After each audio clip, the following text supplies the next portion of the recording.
தொட்டியத்திலே heart of the பிளேஸ்னா நம்ம பிரபு ப்ரமோட்டர்ஸின் ஹைவே கிராண்ட் சிட்டிங்க.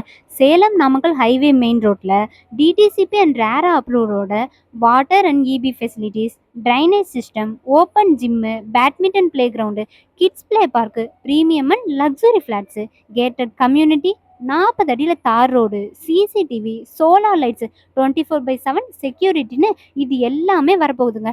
நம்ம சைட் சுற்றி schools, colleges, hospital and super மார்க்கெட்னு எல்லாமே இருக்குதுங்க. அது மட்டும் இல்லைங்க, ஈஸி மெயின் ரோடு ஆக்சஸ் வேற. இதுவே இந்த சைட்டுக்கு ஒரு பெரிய அட்வான்டேஜஸ் தானே. கிட்ஸ் பார்க் ஏரியா அண்ட் கார்டன்னு இப்படி உடனே வீடு கட்டி குடியேற ஃபார் ஒரு நல்ல இன்வெஸ்ட்மெண்ட் பர்பஸ்க்கு ஏற்ற இடம் நம்ம பிரபு ப்ரொமோட்டர்ஸின் ஹைவே கிராண்ட் சிட்டிங்க. இந்த இடம் இருக்குல்ல, மொத்தம் 6 ஏக்கரு, 110 ஃப்ளாட்ஸு, 800 ஸ்கொயர் ஃபீட்லேருந்து 3000 ஸ்கொயர் ஃபீட் வரைக்கும் ஃப்ளாட்ஸ் அவைலபிளாக இருக்குதுங்க. ப்ரீ புக்கிங் பண்ணுறவங்களுக்கு ஸ்பெஷல் டிஸ்கவுண்ட்டும் இருக்குதுங்க. நீங்கள் இந்த இடத்த நேரில் வந்து பார்க்கணும்னு ஆசைப்பட்டீங்கன்னா ஸ்க்ரீனில் தெரியிற நம்பருக்கு கால் பண்ணுங்கள். உங்கள் சைட்டை உடனே புக் பண்ணுங்கள்.